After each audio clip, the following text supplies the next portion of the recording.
I never thought I'd discover my worth through humiliation. It happened on a Friday night when my wife hosted her monthly girls' night at our house. I was supposed to be working late, but a canceled meeting brought me home earlier than expected as I quietly entered through the garage door, planning to slip upstairs unnoticed.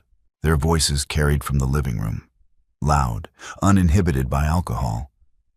And the assumption of privacy size does matter, though my wife's voice slightly slurred but unmistakable. I mean, I love him and everything.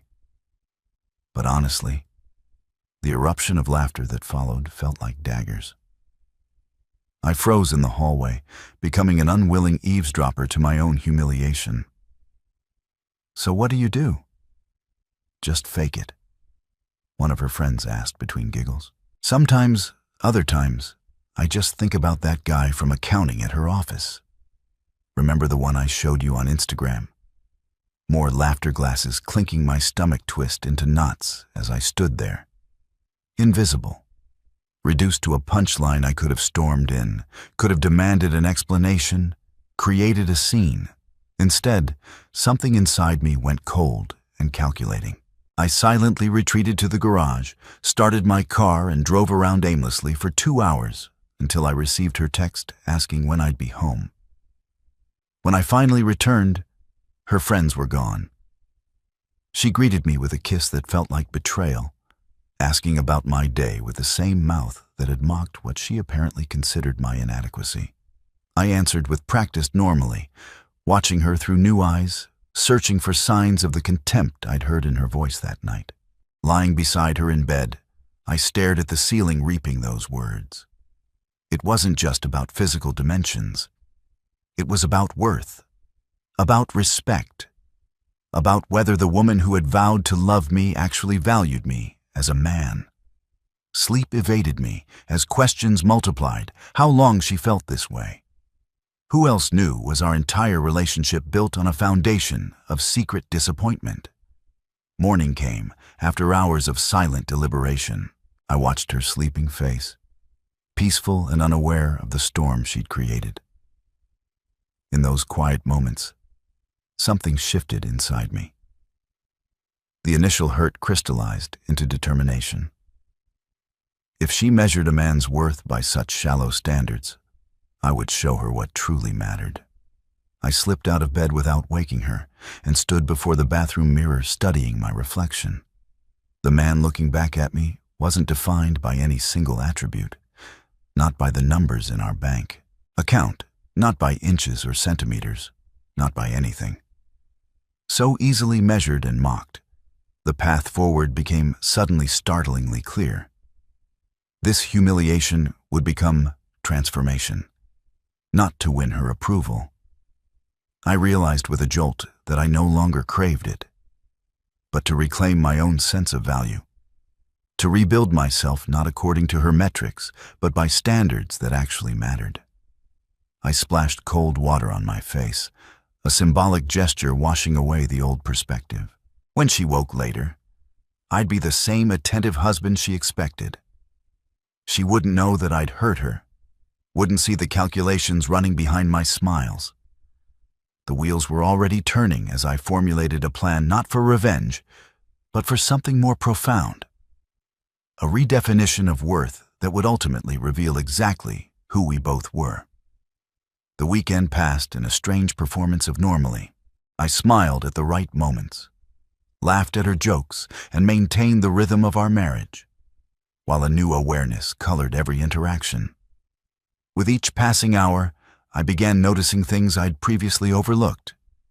Subtle barbs disguised as playful. Teasing the slide-eye roll when I spoke at dinner with friends, how she'd interrupt me mid-sentence as if my thoughts weren't worth completing. Had these microaggressions always been there, or was I now hypersensitive, searching for evidence to support what I'd overheard? Either way, the relationship I thought we had was unraveling thread by thread by Monday morning. The initial shock had transformed into something colder and more focused. As I watched her prepare for work, applying makeup with practiced precision, selecting her outfit with careful consideration, I wondered how much of our life together had been equally calculated had she settled for me, while secretly harboring disappointment.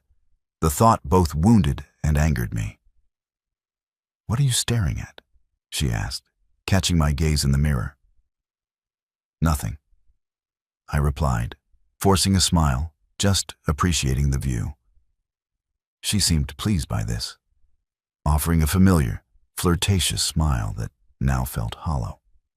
I kissed her goodbye and headed to my job at the engineering firm, where I'd worked comfortably, if not passionately, for the past 6 years. Sitting at my desk that morning, I found myself unable to focus on the project specifications before me. Instead, I opened a blank document and began typing. Not in anger, but with methodical purpose. What defined success in a man's life? What constituted true worth, if not the physical attributes my wife found? Lacking. Then what professional achievement? Financial security, respect among peers, physical fitness, mental sharpness, emotional intelligence. The list grew as I typed, becoming not just a reaction to her mockery, but a blueprint for transformation. I become comfortable in our marriage, perhaps complacent. When had I last pushed myself toward greater achievement? When had I last truly challenged my own limitations? That evening after work, instead of heading home, I drove to the local university, where I'd once considered pursuing an advanced degree before settling into married life. The campus hummed with energy as students moved between evening classes. In the administration building, I collected information about their executive MBA program. Competitive, demanding but designed for working professionals. On my drive home, I stopped at a gym I'd passed hundreds of times without entering inside. I spoke with a trainer about membership options and fitness assessments. The conversation left me simultaneously intimidated and invigorated when I finally arrived home. She was already there, irritated by my lateness and the cold dinner she'd prepared. "Where were you?" I texted twice. She said, the edge in her voice familiar but newly significant. "Sorry, got caught up with something." After work, I replied, not yet ready to share my emerging plans. She studied my face for a moment, perhaps sensing something different in my demeanor. "Everything okay?" "You've been quiet since the weekend for a fleeting second." I considered confronting her, then laying bare what I'd heard and how it had affected me. But the moment passed. This wasn't about forcing an apology or explanation. This was about a fundamental reevaluation of myself and our marriage. "Everything's fine," I assured her, the LI coming easily, just thinking about making some changes. "What kind of changes?" she asked. Wearing this creeping into her expression, I shrugged, keeping my tone casual. "Nothing dramatic, just feeling like I've been in a bit of a rut lately."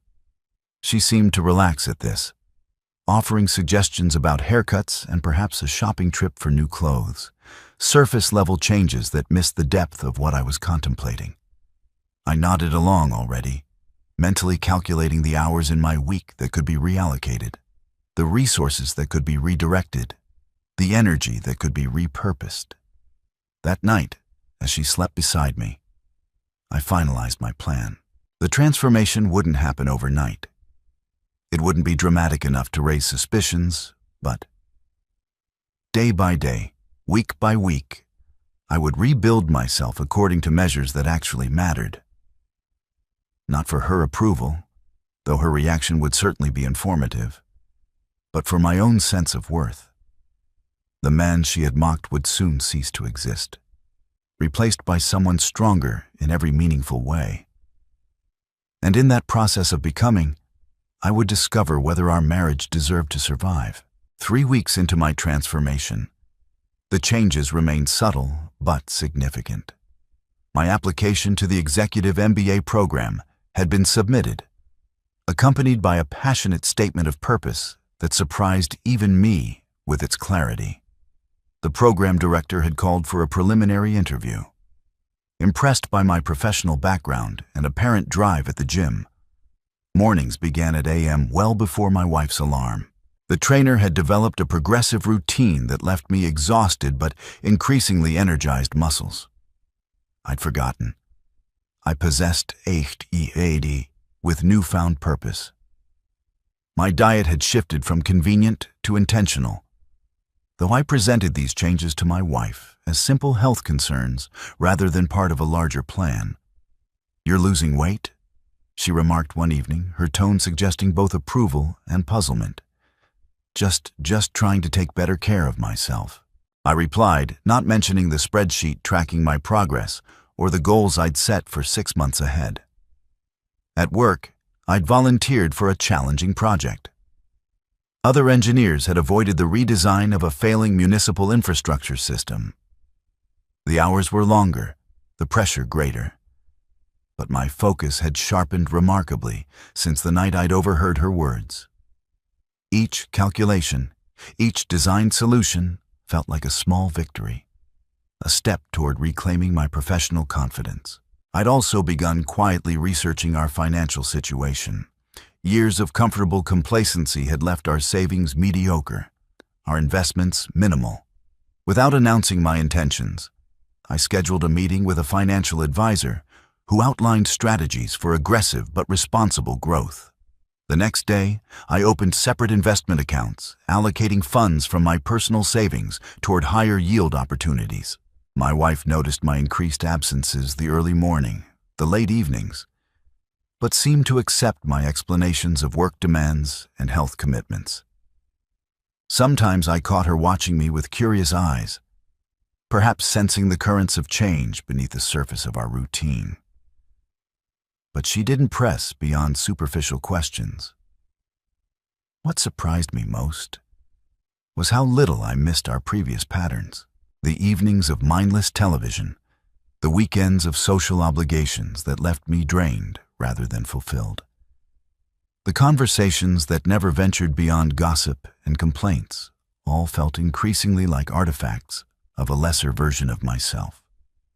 6 weeks in, the opportunity arose for a weekend leadership conference hosted by a prestigious consulting firm.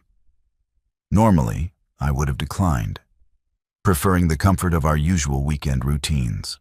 Instead, I registered immediately and informed my wife over dinner this weekend.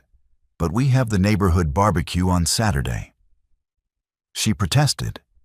Fork paused midway to her mouth. "You should still go," I said calmly. "This conference could open important doors. Professionally, I can't pass it up." She studied me for a long moment, her expression unreadable. "You've been different lately, more, distant." It was the first direct acknowledgement of the shift between us. I considered my response carefully, not yet ready for full disclosure. "I've been focused," I corrected, "on improving myself, on building something better than what she asked," a defensive edge creeping into her voice, better than settling. I replied, simply holding her gaze. Something flickered across her face. Recognition, perhaps, or concern, but she quickly masked it with a shrug. "Whatever makes you happy, I guess. Just don't forget about us while you're improving yourself." The irony of her statement wasn't lost on me. Us, as if she hadn't reduced me to a punchline for her friend's entertainment, as if she hadn't measured my worth by the most reductive standards possible and found me wanting. At the conference that weekend, I found myself surrounded by ambitious professionals with clear visions of their futures. During a networking session, I struck up a conversation with the CEO of a mid-sized engineering firm specializing in sustainable infrastructure. Precisely the field where my current project was breaking new ground. "Your approach to the West Side Renewal Project is fascinating," he commented after I'd explained my work. "We've been looking for someone with exactly that perspective." By Sunday evening, I had his business card and an invitation to discuss potential opportunities at his rapidly expanding company. The salary range he casually mentioned was nearly double my current compensation. Driving home, I felt a strange sense of calm purpose. 2 months ago, I would have dismissed such an opportunity as too risky, too demanding too. Far outside my comfort zone, now it felt like simply the next logical step in a journey that had begun with humiliation, but was increasingly defined by self-discovery. My wife was watching television. When I arrived home, her feet tucked beneath her on the couch, a glass of wine in hand. She asked Parun questions about the conference, barely listening to my deliberately vague answers. "You missed a great barbecue," she said, scrolling through photos on her phone. "Everyone was asking about you." I nodded, unpacking my bag while considering how different our priorities had become. Or perhaps always had been. The realization should have saddened me. But instead, it brought clarity. The distance growing between us wasn't just my creation. It was the natural result of seeing our relationship without illusion. "I'm going to shower," I told her already, mentally preparing for the week ahead. The NBA program admissions decision would arrive soon. The municipal project was entering its critical phase. The discussion with the CEO was scheduled for Wednesday. Later that night, as she slept beside me, I updated my progress document. Physical transformation, ongoing professional advancement, accelerating financial independence in process, self-respect growing daily. The man she had mocked was disappearing, replaced by someone who measured his worth by achievements rather than opinions. Someone who recognized that true size was determined by impact, by courage, by the willingness to reach beyond comfortable mediocrity. The question remaining was whether she would recognize this transformation before it carried me beyond her reach. 3 months into my transformation, the changes were becoming impossible to ignore. My acceptance into the executive MBA program had arrived, along with a partial merit scholarship that validated my application.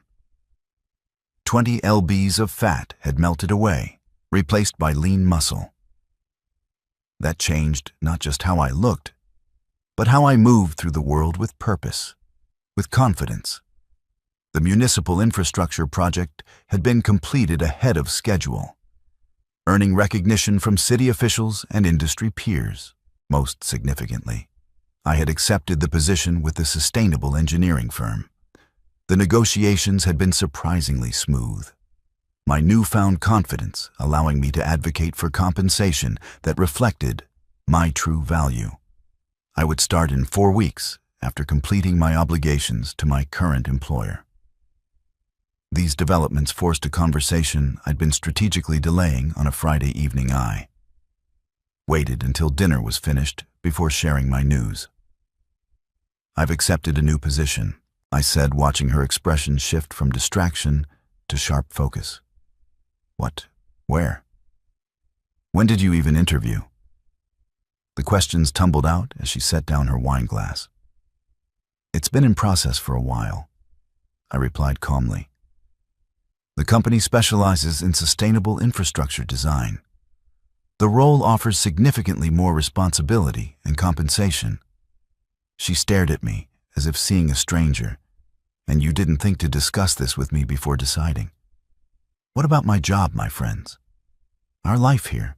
The self-centered nature of her concerns wasn't lost on me. Not, "Is this what you want? Or what makes this opportunity right for you?" But immediately how it impacted her comfort, her social connections.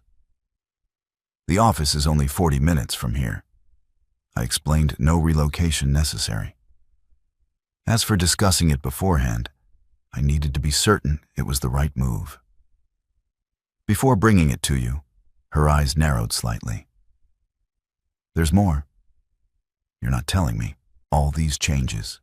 The gym, the diet, now this job. What's really going on?" The moment stretched between us taut with possibility. I could have revealed everything then. The overheard conversation, the humiliation, the subsequent reevaluation of our relationship. Instead, I chose a partial truth.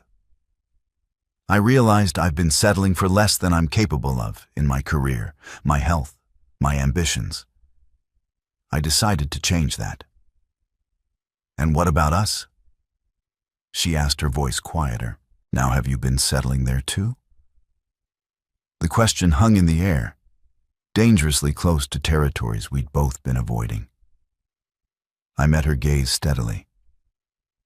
"I think we both have things to consider about what we want from this marriage," I said. Finally, she flinched, as if I'd raised a hand to her. "Are you saying you want to leave me? After all these years? You get a new job and suddenly I'm not good enough." The irony was so acute, I almost laughed. Instead, I maintained my composure. "I'm saying we've grown comfortable with patterns that might not serve either of us. I'm making changes in my life. That naturally affects our relationship. So what am I supposed to do while you're off becoming this new, improved version of yourself?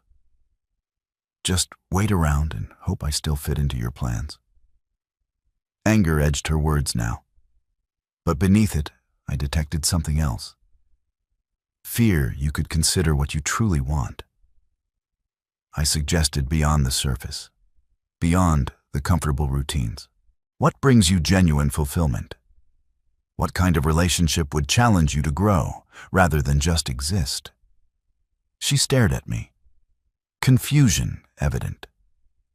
These weren't questions we'd asked each other in years, if ever our marriage had settled into comfortable patterns of mutual compromise and unspoken resentments. Her apparent disappointment in my inadequacies, my willingness to accept her subtle disrespect. "I need some air," she said. Abruptly, pushing back from the table, she grabbed her keys and phone, disappearing through the front door without another word.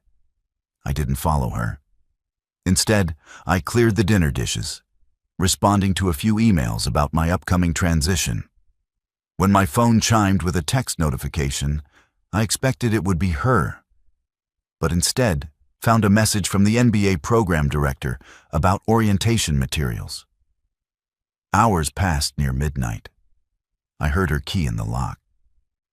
She'd been crying. Her eyes were puffy, her makeup smudged. She'd clearly gone to a friend's house, probably to discuss my sudden transformation and unreasonable behavior. I wondered if it was one of the same friends who had laughed at her mockery months ago.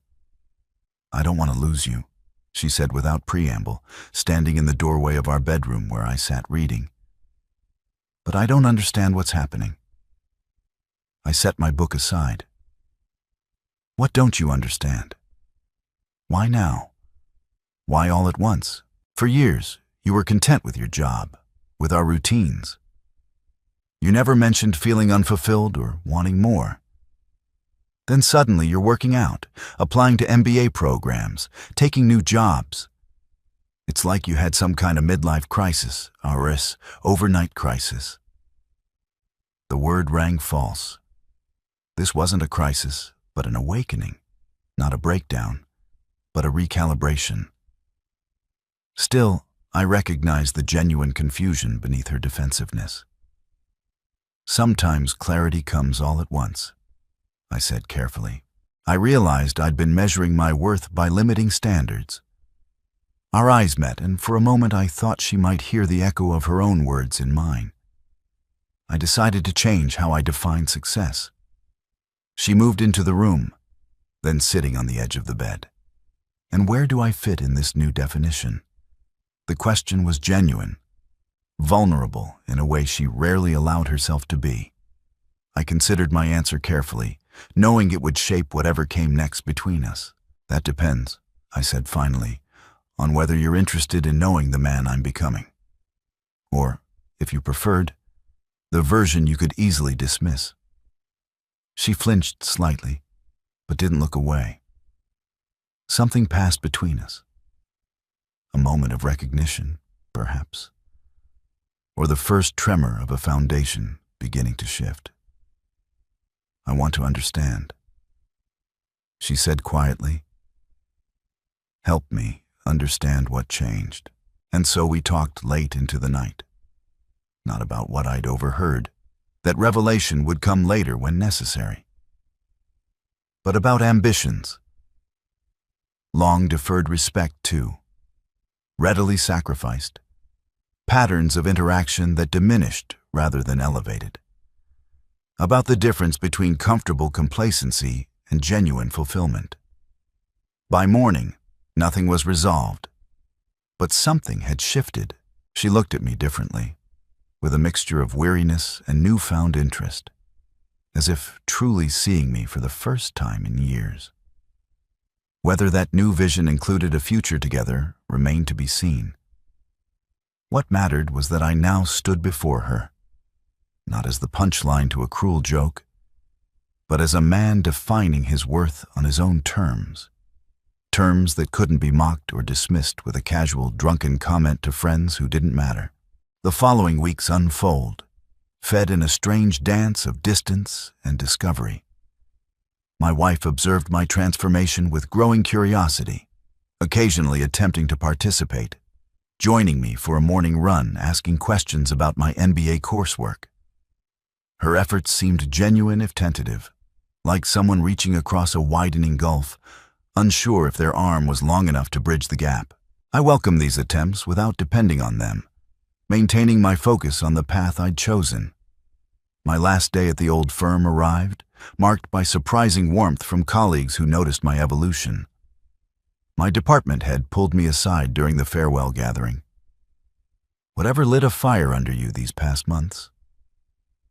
I'm almost sorry to see you go now," he said, clapping my shoulder. "You've been doing the best work of your career." I needed to remember what I'm capable of. I replied simply, his eyes shrewd. "After decades in the industry, studied me. Looks like you figured it out." My first week at the new firm validated every instinct that had led me there.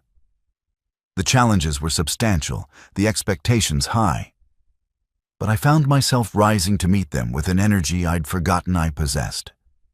My team responded to my leadership style with enthusiasm, and the CEO who had recruited me made a point of highlighting my contributions during the weekly executive meeting.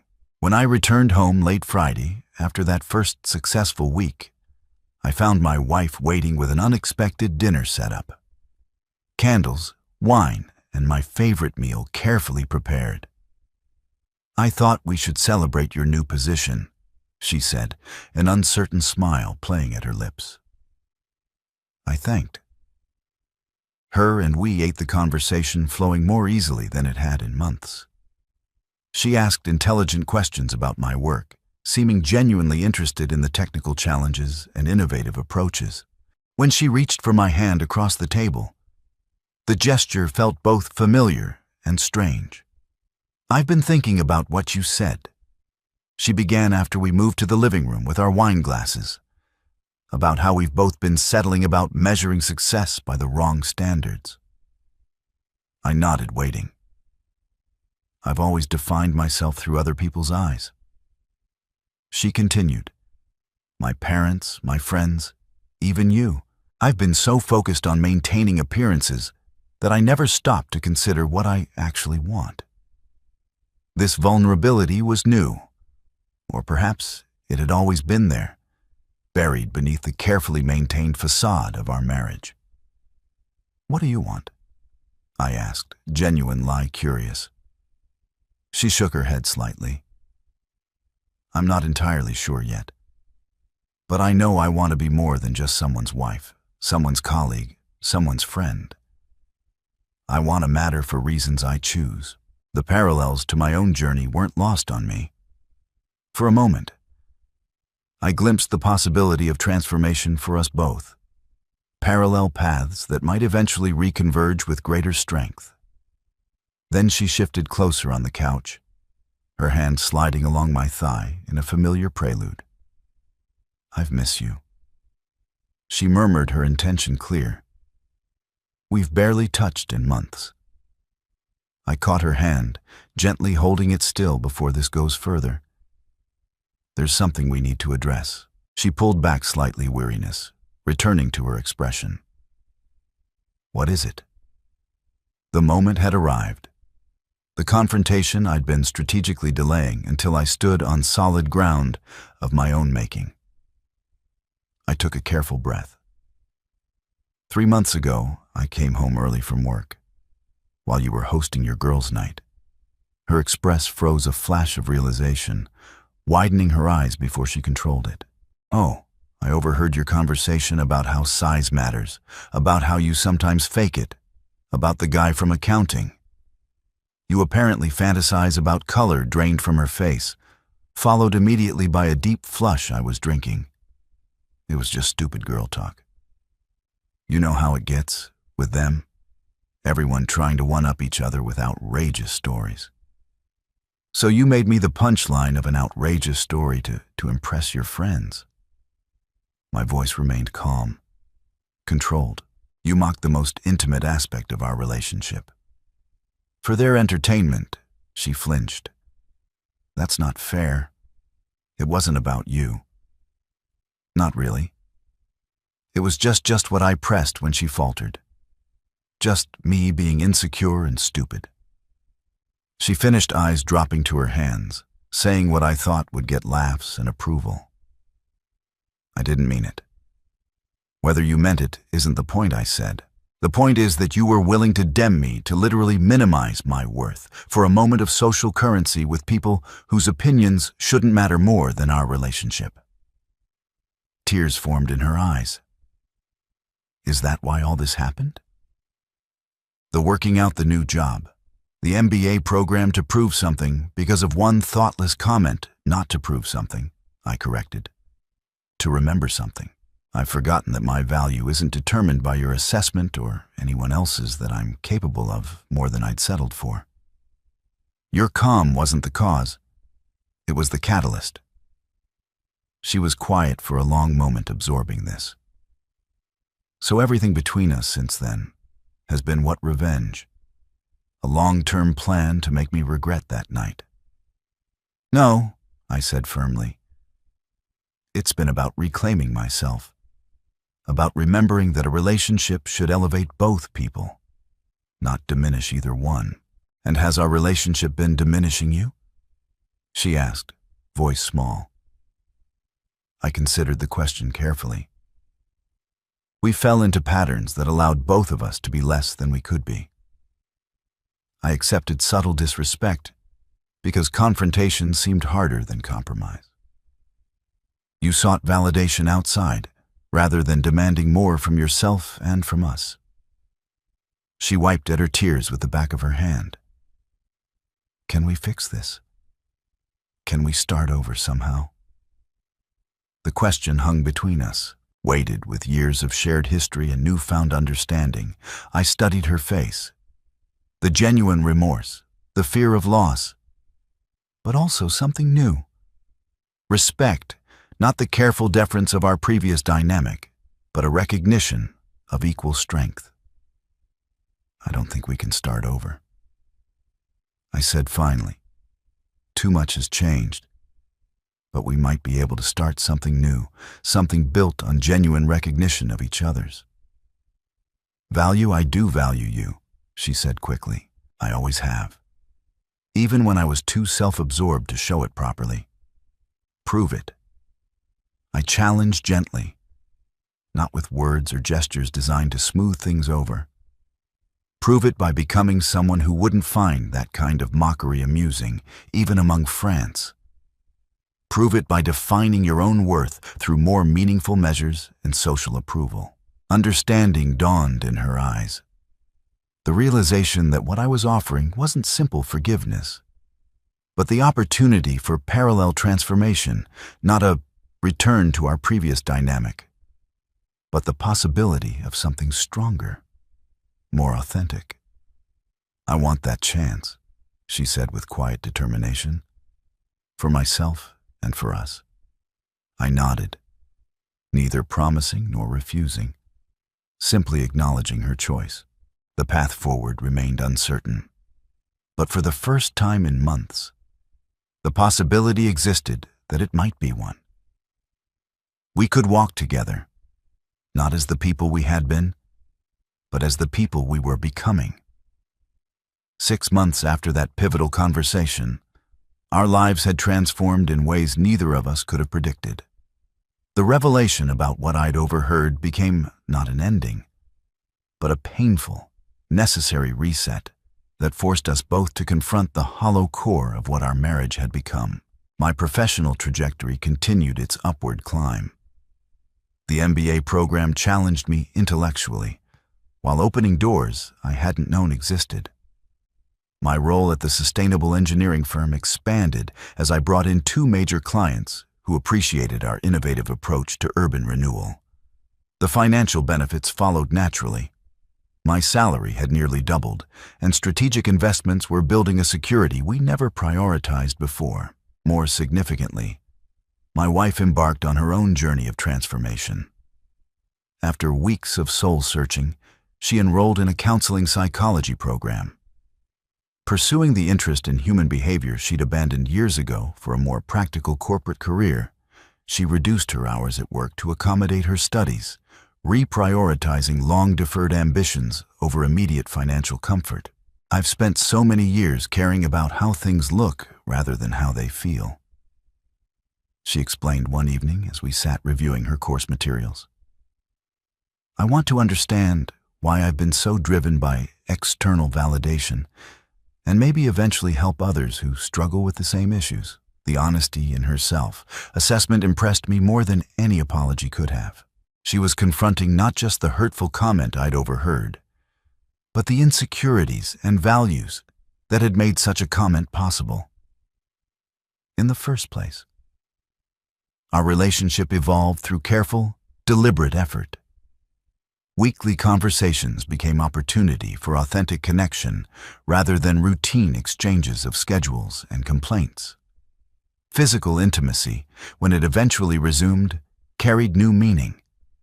Genuine desire rather than obligation, mutual vulnerability rather than performance. On the anniversary of the night that had catalyzed everything, we decided to have dinner at an upscale restaurant downtown. The evening carried symbolic weight for both of us, though neither had explicitly acknowledged it. As we waited for dessert, she reached across the table from my hand. I've been thinking about worth lately. What determines it? How we measure it, she said, her eyes steady on mine. My professor asked us to examine our core values as part of an assignment. It made me realize how superficial my metrics have been. I nodded, encouraging her to continue. A year ago, I would have defined success through such limited terms: appearance, status, material comfort. I judged others by those same shallow standards. Her grip on my hand tightened slightly, including you in ways I'm still ashamed to remember. We all evolve, I offered. The important thing is recognizing when our values need reassessment.